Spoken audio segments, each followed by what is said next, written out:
Selamat malam semuanya. Mari saudara, sebelum kita belajar firman Tuhan, mari kita berdoa. Terima kasih Tuhan untuk malam hari ini kami lagi boleh berkumpul di tempat ini. Sadar bahwa kami membutuhkan Engkau. Melalui setiap kesaksian yang kami dengar, kami semakin menyadari bahwa kami manusia adalah terbatas. Karena itu kami membutuhkan pribadi yang tidak sangat terbatas, yaitu Tuhan kami yang hidup, yang mampu menjawab setiap doa-doa kami, yang mampu melakukan segala hal yang tidak dapat dilakukan manusia.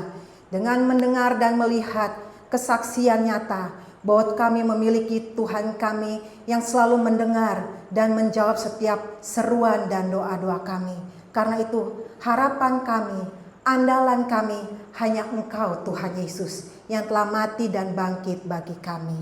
Dan malam hari ini Tuhan, kami lagi mau duduk diam, kami lagi mau belajar untuk lagi diperlengkapi akan kebenaran-Mu. Sehingga kami menjadi orang-orang Kristen yang mampu mempertanggungjawabkan iman rohani kami. Sehingga kami menghadapi dunia ini, kami tahu apa yang harus kami lakukan. Karena kami berpegang teguh kepada kebenaran firman-Mu. Pakailah hamba-Mu yang lemah dan terbatas ini sebagai alat-Mu untuk menyampaikan suara hati Tuhan, sehingga jemaat Tuhan di tempat ini semakin bertumbuh di dalam kebenaran firman-Mu.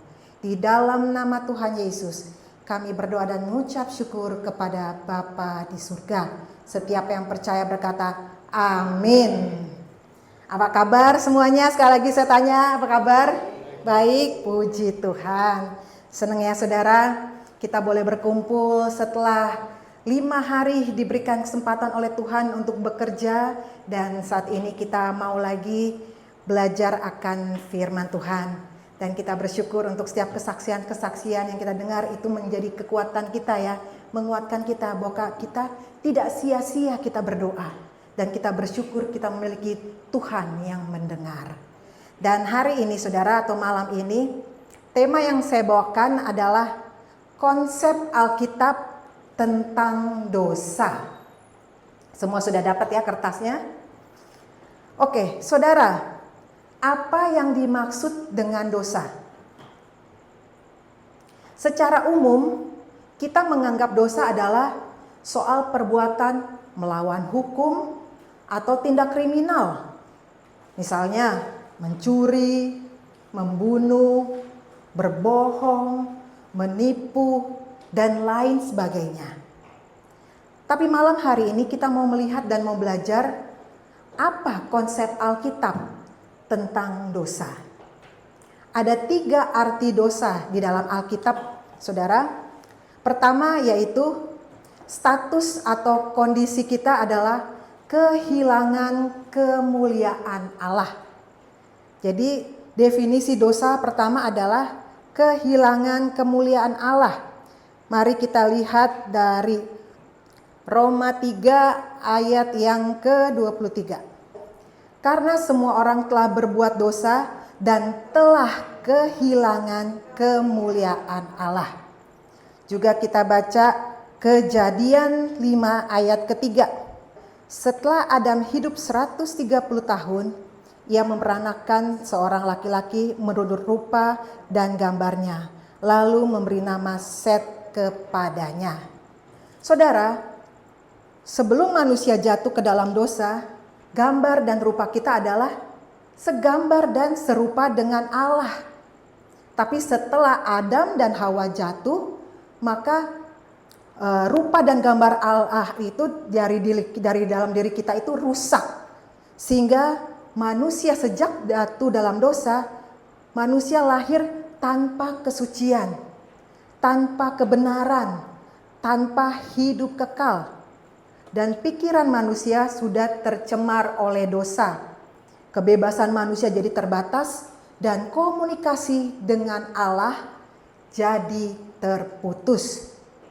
Dengan kata lain saudara, status atau kondisi kehilangan kemuliaan Allah ini adalah dosa bawaan.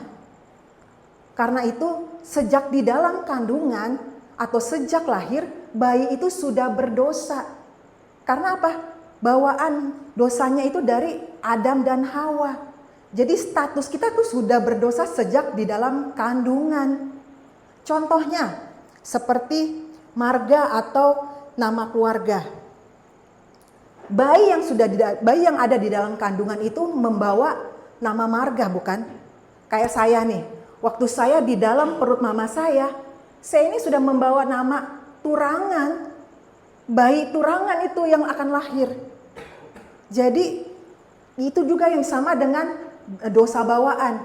Jadi waktu Adam dan Hawa jatuh dalam dosa, setiap kita sudah berdosa di dalam kandungan. Karena apa? Dosa bawaan dari Adam dan Hawa. Seperti yang tadi saya jelaskan ya, waktu dia bawa nama marga. Hosana, Yohanes dari bayi pun atau dari dalam kandungan mamanya sudah bayi Hosana. Jadi sudah membawa nama keluarga. Kita baca deh Mazmur 51 ayat yang ke-7. Sesungguhnya dalam kesalahan aku diperanakan, dalam dosa aku dikandung ibuku.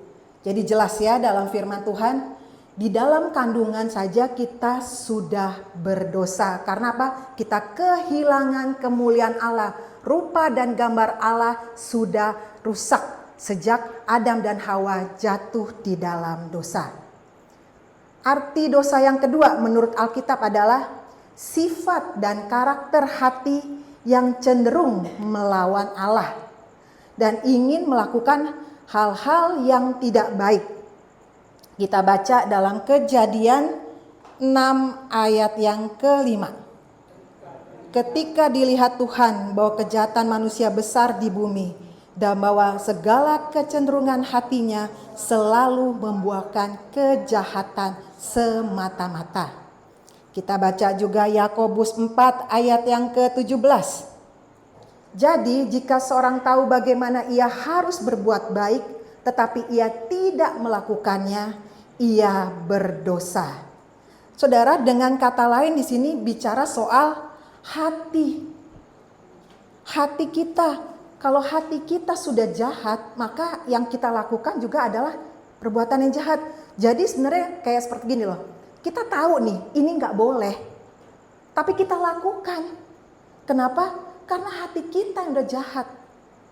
Jadi kalau kita udah membenci orang, dendam, marah sama orang, kita tahu nih seandainya kita mau nyakitin itu, mau nyakitin orang itu, kita tahu itu salah.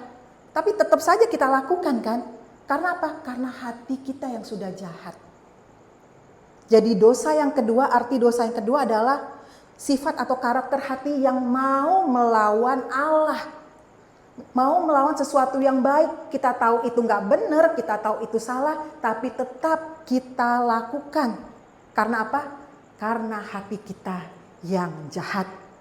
Jadi ya kalau yang pertama ini bicara dosa bawaan, dan yang kedua ini bicara soal hati. Hati yang jahat. Jadi itu adalah arti dari dosa menurut Alkitab yang kedua. Dan yang ketiga adalah tindakan atau perbuatan yang melanggar hukum dari Allah. Saudara, kita lihat 1 Yohanes 3 ayat yang keempat ya.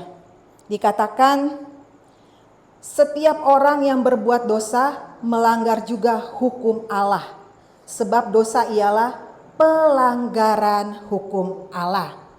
Saudara baca penjelasannya ya. Jadi Alkitab berkata bahwa tindakan demikian yaitu melanggar hukum Allah itu adalah sesuatu yang meleset dari target atau tidak mengena kepada sasaran. Dan dalam bahasa Yunani-nya disebut hamartia. Dan kata ini muncul sebanyak 214 kali dalam seluruh perjanjian baru. Jadi sebenarnya saudara, target kita atau target yang diberikan Allah adalah mentaati kehendak Allah. Tapi itu meleset. Jadi yang kita lakukan bukan mentaati, tapi yang kita lakukan adalah yang bertentangan dengan hukum Allah. Jadi kalau kita mau lihat apa sih itu hukum Allah, kita bisa baca dalam Matius 22 ayat 36 sampai 39 dikatakan, Guru, hukum manakah yang terutama dalam hukum Taurat? Jawab Yesus kepadanya, kasihilah Tuhan Allahmu dengan segenap hatimu dan dengan segenap jiwamu dan dengan segenap akal budimu. Itulah hukum yang terutama dan yang pertama. Dan hukum yang kedua yang sama dengan itu ialah kasihilah sesamamu manusia seperti dirimu sendiri. Jadi kalau dirangkum saudara, hukum Allah itu ada dua, yaitu kasihilah Tuhan Allahmu dan kasihilah sesama manusia. Dan kedua hukum ini merupakan ringkasan dari 10 perintah Tuhan. Saudara tahu kan perintah Tuhan ada 10. Yang pertama sampai keempat ini berbicara mengenai tentang Allah. Dan yang ke 5 sampai 10 itu berbicara tentang mengasihi manusia. Kalau 1 sampai 4 itu mengasihi Allah, 5 sampai 10 itu kasihilah sesama manusia. Jadi kalau melanggar hukum Allah, yaitu yang tertera dalam perintah Tuhan. Kalau saudara boleh baca, saya kasih ini ya. Jangan ada Allah lain di hadapanku, jangan membuat patung apapun, jangan sembarangan menyebut nama Tuhan, kuduskanlah hari Sabat, hormatilah ayahmu dan ibumu, jangan membunuh, jangan berzina, jangan mencuri, jangan bersaksi dusta, dan jangan mengingini. Jadi ini merupakan perbuatannya. Jadi kalau pertama itu status atau kondisi ini bicara soal dosa bawaan. Dan yang kedua sifat dan karakter ini berbicara soal hati yang jahat. Dan yang ketiga adalah tindakan kita atau perbuatan kita yang melanggar hukum dari Allah. Yaitu tadi tidak mentaati apa yang diberikan oleh Allah, ketetapan-ketetapan atau perintah-perintah yang diberikan Allah kita langgar. Manusia jadi mencuri, membunuh, tidak menghormati orang tua, juga mengingini sesuatu, juga menyembah patung-patung, menduakan Tuhan dan lain sebagainya. Jadi ini bicara soal tindakan kita.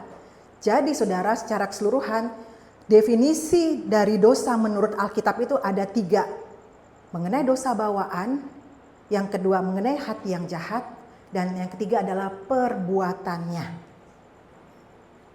Oke, kita masuk di dalam B-nya, akibat dari dosa. Akibat dari dosa yang pertama adalah malu. Malu kita bisa baca dari Roma 6 ayat yang ke-21. Dan buah apakah yang kamu petik daripadanya? Semuanya itu menyebabkan kamu merasa malu sekarang. Karena kesudahan semuanya itu ialah kematian. Bandingkan dengan Adam dan Hawa dalam kitab Kejadian 3. Yaitu kejatuhan Adam dan Hawa setelah dia jatuh atas ini ajakan dari si ular itu. Kita baca, kalau saudara baca itu di Kejadian 3 itu cukup panjang. Tapi kita baca secara ringkasnya aja di Kejadian 3 ayat yang ke-6 sampai ayat yang ke-8 deh. Katakan, perempuan itu melihat bahwa buah pohon itu baik untuk dimakan dan sedap kelihatannya. Lagi pula pohon itu menarik hati karena memberi pengertian. Lalu ia mengambil dari buahnya dan dimakannya dan diberikannya juga kepada suaminya yang bersama-sama dengan dia. Dan suaminya pun memakannya. Maka terbukalah mata mereka berdua dan mereka tahu bahwa mereka telanjang. Lalu mereka menyemat daun pohon ara dan membuat cawat. Ketika mereka mendengar bunyi langkah Tuhan Allah yang berjalan-jalan dalam taman itu pada waktu hari sejuk, bersembunyilah manusia dan istrinya itu terhadap Tuhan di antara pohon-pohonan dalam taman.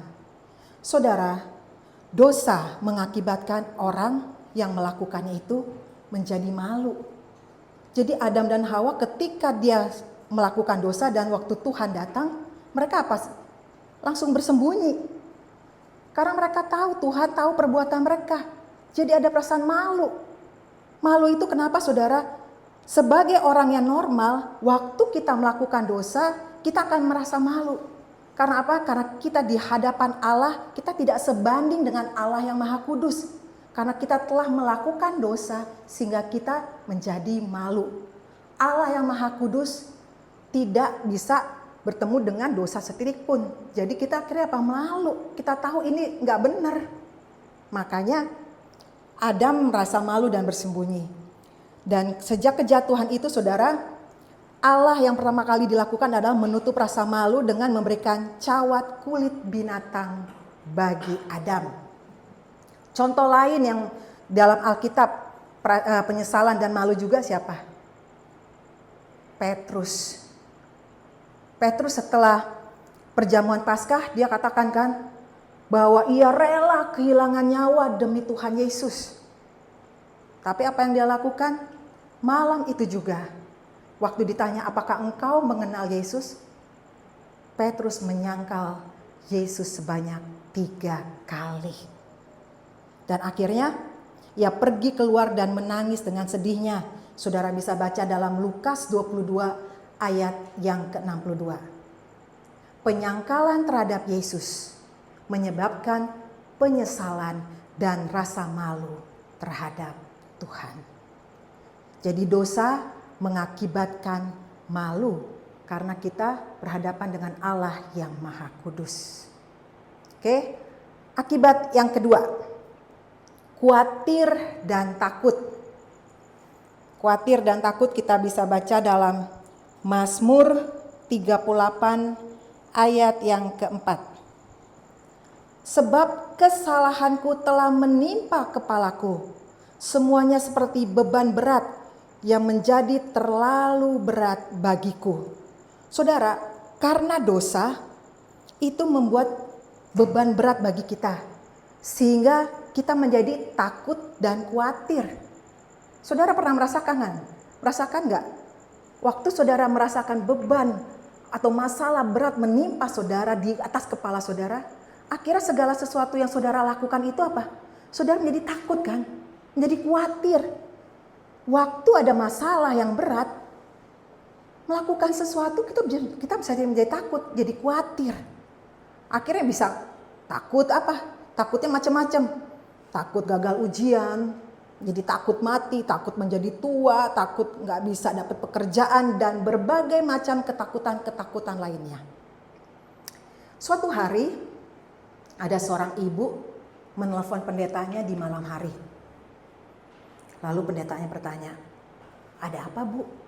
Kok nelfon saya malam-malam? Iya pak, saya ini selalu khawatir. Lah, memang ibu khawatir apa? Begini pak, saya ini kan seorang janda ya, dan punya 2 anak laki-laki. Lalu apa yang ibu khawatirkan? Tanya si pendeta. Iya saya khawatir pak, kalau nanti anak saya punya istri, nanti istrinya gak sayang sama saya. Sedang saya sakit-sakitan. Nanti saya tinggal sama siapa pak? Loh, emang ibu sekarang sakit? Ya enggak sih pak. Oh jadi ibu sehat?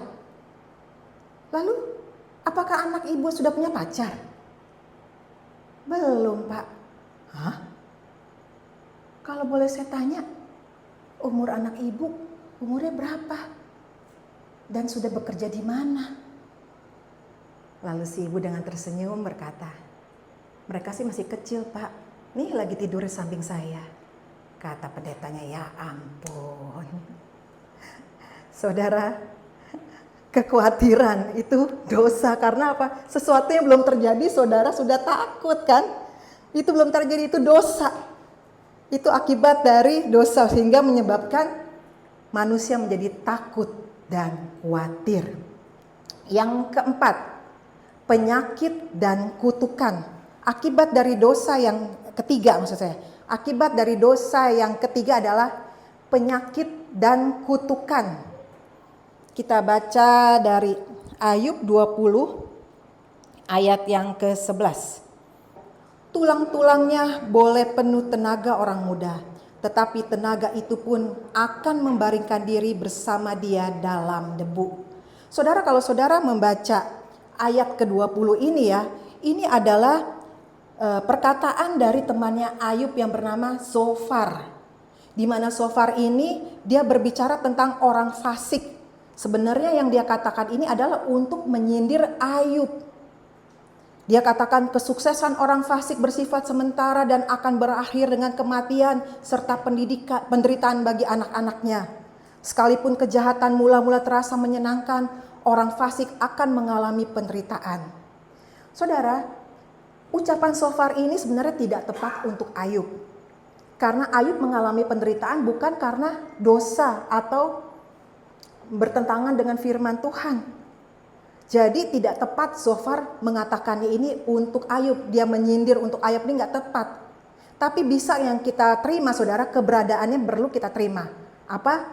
Dikatakan tidak seorang fasik pun dapat luput dari perbuatan-perbuatan dosanya sendiri. Karena Allah akan menghukum orang fasik sesuai dengan perbuatannya. Jadi dapat dikatakan atau disimpulkan dosa pasti mendapatkan balasannya. Tuhan akan menghukum orang yang berdosa. Hukumannya bisa bermacam-macam. Bisa kena penyakit, bisa ada ketidaktenangan, kekhawatiran, kemiskinan maupun kutukan. Jadi walaupun ucapan shofar ini tidak tepat untuk Ayub, tapi dapat kita ambil intisarinya bahwa tidak seorang pun atau tidak seorang fasik pun dapat luput dari perbuatan dosanya. Jadi Allah akan menghukum orang-orang yang melakukan dosa.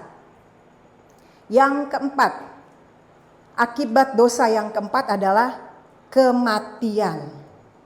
Kematian kita bisa baca dalam Roma 6 ayat yang ke-23.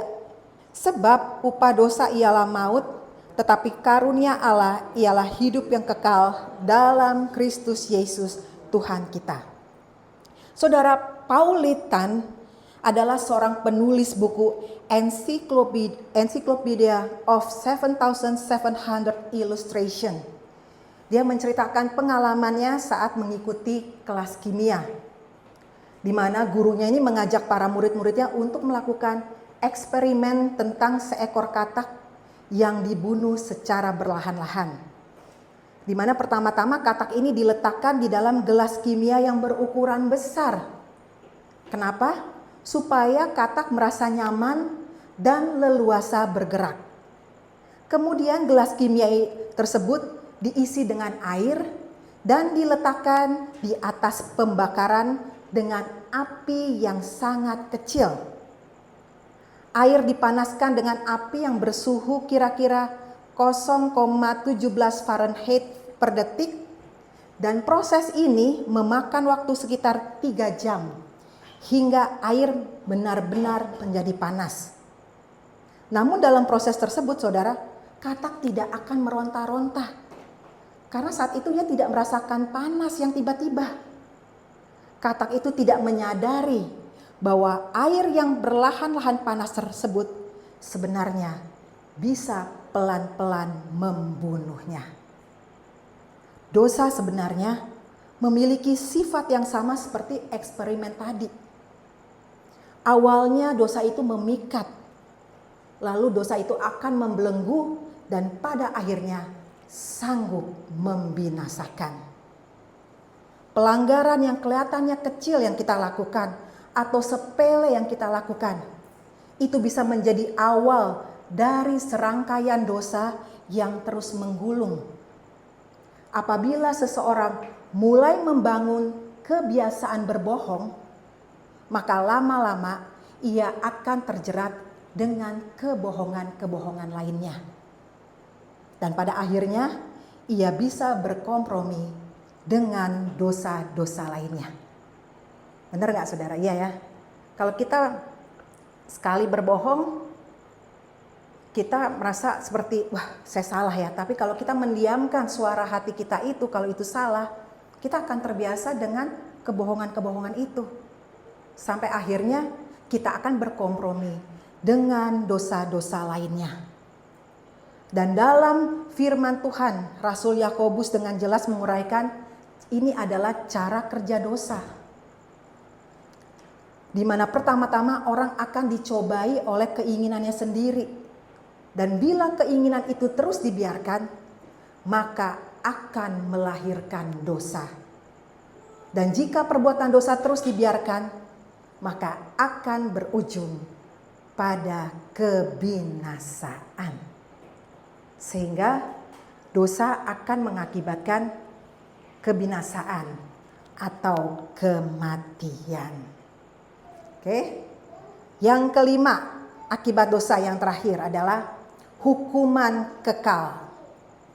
Hukuman kekal kita baca dalam Matius 25 ayat yang ke-41. Dan ia akan berkata juga kepada mereka yang di sebelah kirinya, "Enyahlah dari hadapanku, hai kamu orang-orang terkutuk. Enyahlah ke dalam api yang kekal yang telah sedia untuk iblis dan malaikat-malaikatnya."